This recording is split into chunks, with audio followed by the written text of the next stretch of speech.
Have you ever find yourself in a crowd, not knowing what to say?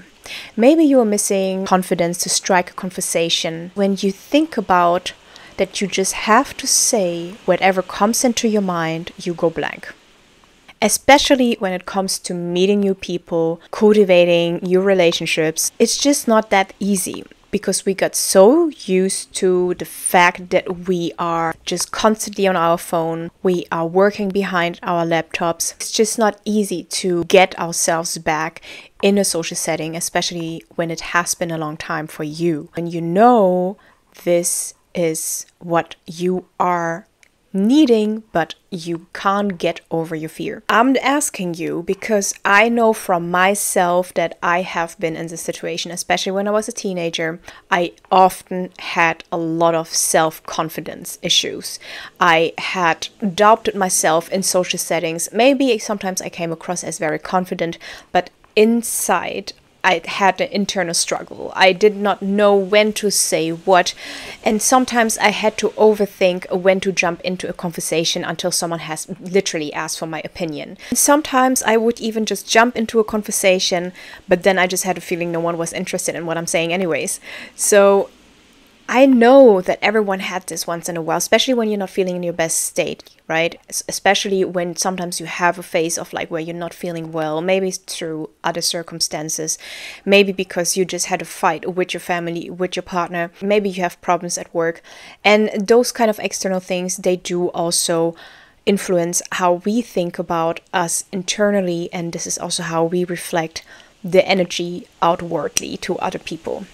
Now, why I'm talking about this today is because I believe that a lot of people are actually going through the same struggle, and it's not an easy thing to overcome, especially knowing that a conversation can help to bridge the gap between different people. It makes you feel less lonely. It knits communities together. And having conversations is important because it also brings you to understand other people's situations better, and it creates a bond. You learn new information, and it overall just enhances your life. And most importantly, conversations, they give you the opportunity to also see life from a different perspective. Because seeing things from a different perspective also puts our life into the perspective of how much are certain things achievable.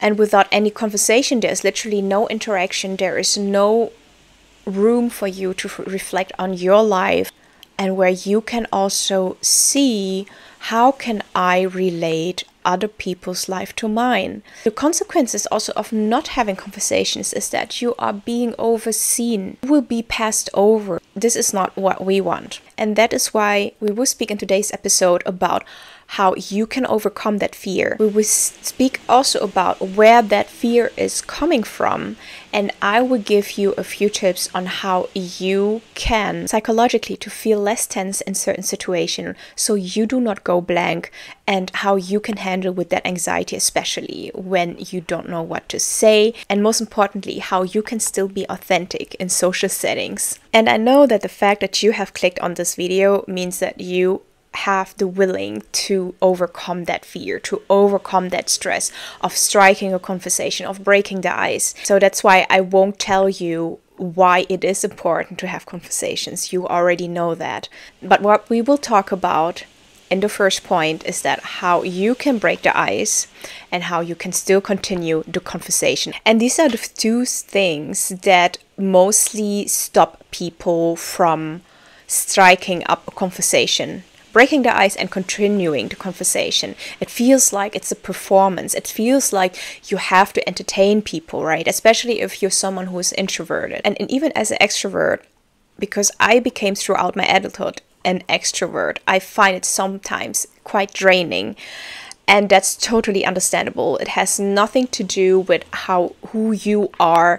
It just has something to do with your energy. Now, the thing is that you probably assume about yourself, no matter what I say, I would sound stupid anyway. Or that you will be thought of something less when you say something wrong, or that people will judge you, or maybe you don't know enough to jump into certain topics, that you might be not intellectual enough in a certain way, and that you cannot measure up in the person's eye.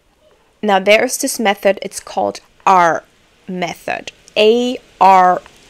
And the R method is something that kind of avoids a bit the small talk, where you can generally also establish relationships, but of course by first knowing who is that person that I'm talking to and how can I better understand that person while applying this method. Our method is based out of 3 steps: anchor, reveal, encourage.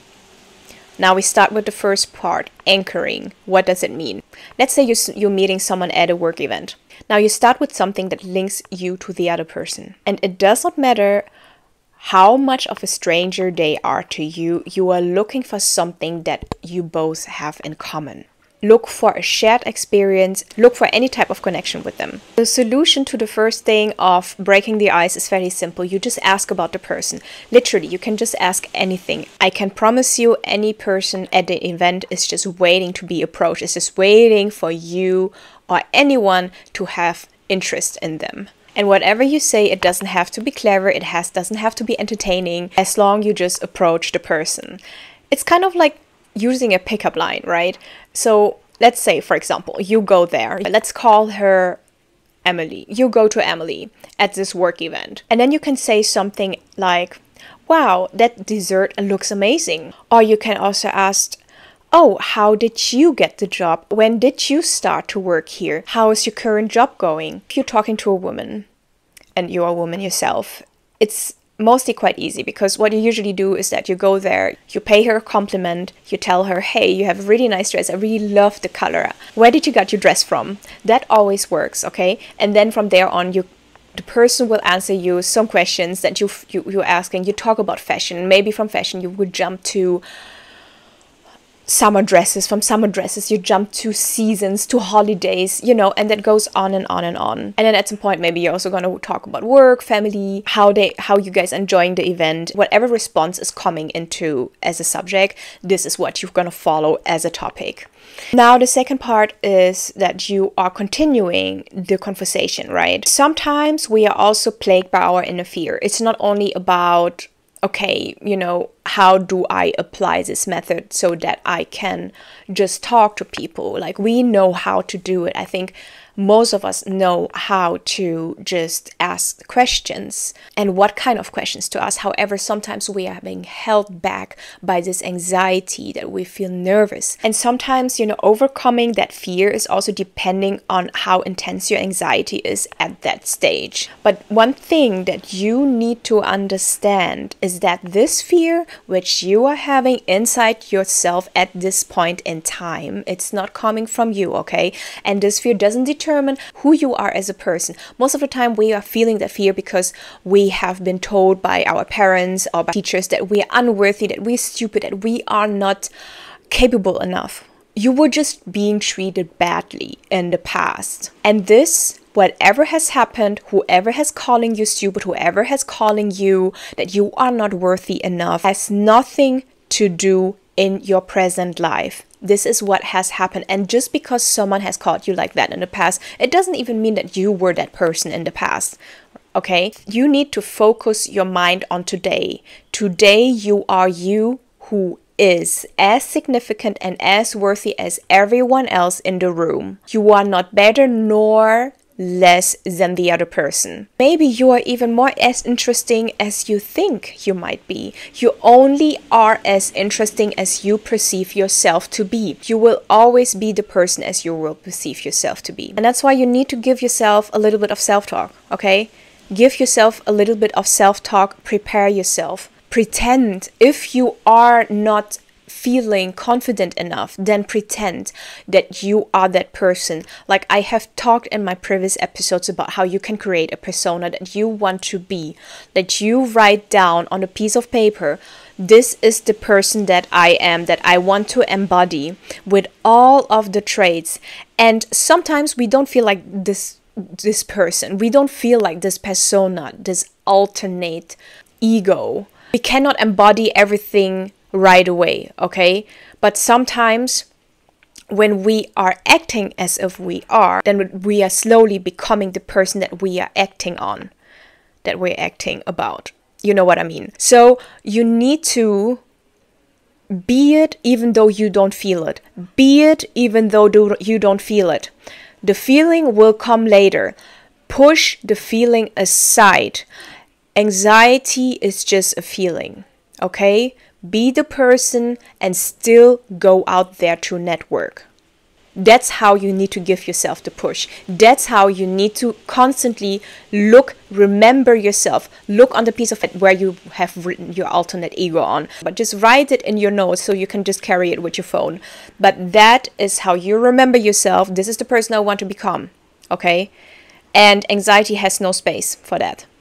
Zero space. The next method of the R method is reveal. Now, after breaking the ice, you need to move things along. You need to reveal something about yourself that relates to the anchor. For example, let's continue with the dessert at the event, okay? What you can say is that I've always had a good thing for tiramisu. I can thank my Italian grandma for that. I make the best tiramisu in the world. You should have tried it. My friends are telling me that I'm a really great cook. Most of the time I host dinner parties and then at this dinner party we had that and that food. It's really amazing because I think that when you have such a dinner party you can try different types of cuisine from different places, from different countries. Have you ever been to that and that country? That country has really great food. Have you tried that before? Oh, I think that food in country XYZ, if you have eaten it there, it's much more authentic instead of trying it elsewhere. Oh, but the spices, they are amazing. I make them myself. I got spices recently from my friend. She makes the spices herself too. And we love to cook Indian food. Have you ever traveled to India? Oh, me neither. But you know what? I love yoga. You know, you continue. Find one topic that connects to the other. Now, if you find that this is not enough and your fear keeps on persisting, then check out some counseling. I think this is the solution for it. Check out some counseling. Not only that, but listen to the right podcast that gives you some boost in your confidence. Try to read a book that is talking about that, where it talks about different people who have faced the same fears as well. I'm telling you something, okay? When I was young, I was so shy. Like it was before my teenage age. I was so shy that when someone would literally ask me a question, I was going blank. And I honestly cannot tell you why I never gave an answer. Like people would ask me, what's your name? I couldn't find the words. Like I was in a flight and fight mode. I completely freeze. Like nothing came out. So I was like in my bubble and I was just watching. And the thing is that I remember, because my dad, he used to have a restaurant, and in that restaurant he used to have people who came regularly, like they were regular guests, and they had a dog. And it was so amazing. Like I loved animals and I really wanted to interact with them and I really wanted to pet the dog, but I was so shy that I didn't even do it. And so I have created literally my own world while watching them, that I just had all kinds of scenarios how I could go there and just play with the dog. And this is insane. Like sometimes anxiety can put you in a situation where you're already giving up before you even start. You know, I heard the other time that quote from someone who said, "Don't die before you go into the battle. Don't die before you go into the battle." Now, I know you see all the things now as a battle because it's not easy, right? It's not easy to strike up a conversation. It's not easy to meet new people and to go out of your shells and talk to other people and just being on spotlight. It's not easy. It is not easy. I get it. But don't die before the battle starts. The third step of the R method is encourage. The final step is to get the person to reveal something in turn. Now, you have already revealed something about your cooking skills, about the spots where you've traveled to, because you were talking about cooking and different food from different cultures, from different countries. Now, what you can ask in return is something like, and what's your favorite dessert? Where did you travel to? Which country do you think makes the best food? And that's it. Now, what happens at that point where you are asking that question is that the person starts to open up and is willing to share more information about him or herself.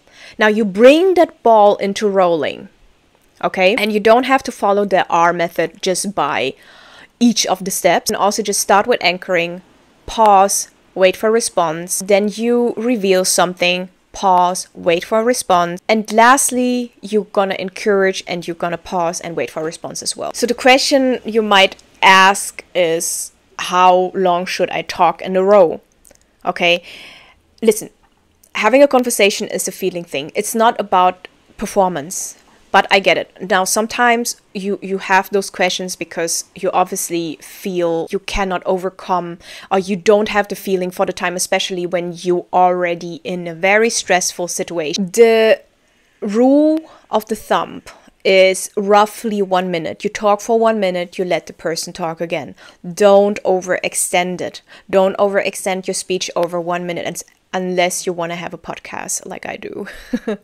Then okay, go for it. But don't extend over 1 minute, okay? The thing is that the person's interest, especially when it's a small talk, okay, you don't talk about something that is interesting. Like, no one wants to really know how the weather is and how it's gonna be next week. Like, they can look it up themselves. It's just about stimulating an interaction. That's why, especially when it comes to small talk, keep it within 1 minute and let the person respond to you. And also validate, okay? If someone is telling you something, read between the lines. How does the person feel?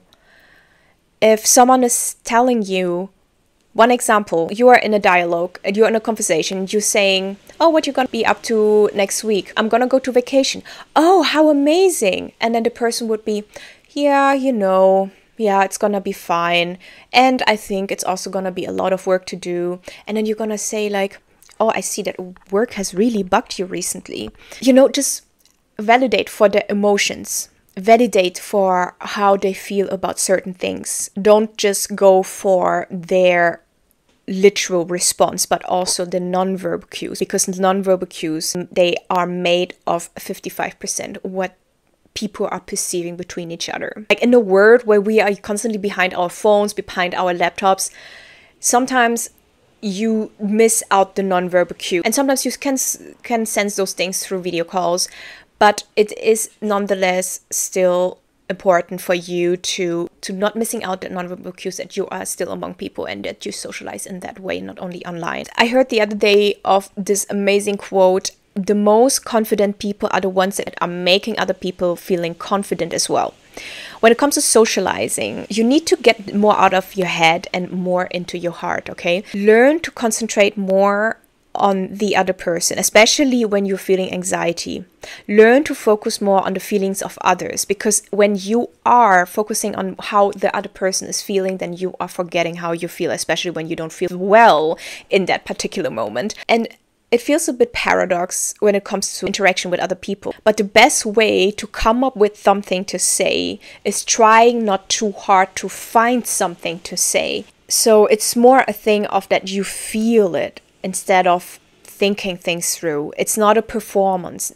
Conversations are not performances. It's about feeling for the other person, trying to put yourself in the other person's shoes, validate their feelings, validate what they're saying. If you are in a small talk, again, stick to superficial things.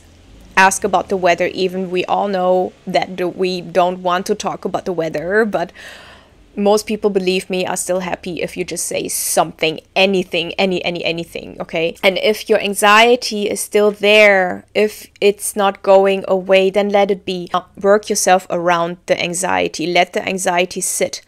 It's like, for example, you have a very annoying person that comes into your room, and every time it's just there, but you can't close the door for this person. So what you're gonna do, you still go on with your stuff. You're not gonna be stopping your work or whatever. You're not gonna stop to live your life. You're not gonna stop to eat. You're not gonna stop to meet other people just because the person is there constantly, okay? The thing is that you can't kill that person. You can't push that person out of your view.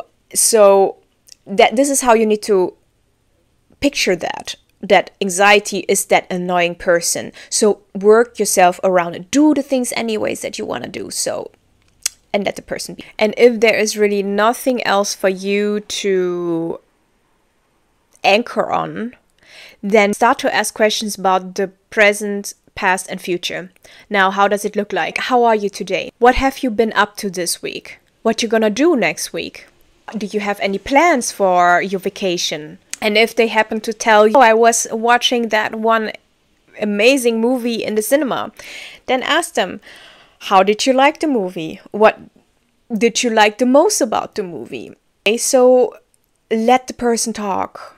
If you let the person talk, then you will see, you will feel that the energy of the person. And I think sometimes we don't know how the energy of the person is. That also brings us in a state of anxiety. But once we feel the person's energy, we get a bit familiar with them, then we can relate more to that person. Or we also cannot relate to that person. But there's always something that you can find within a person that you can relate on, because at the end of the day, we are all humans.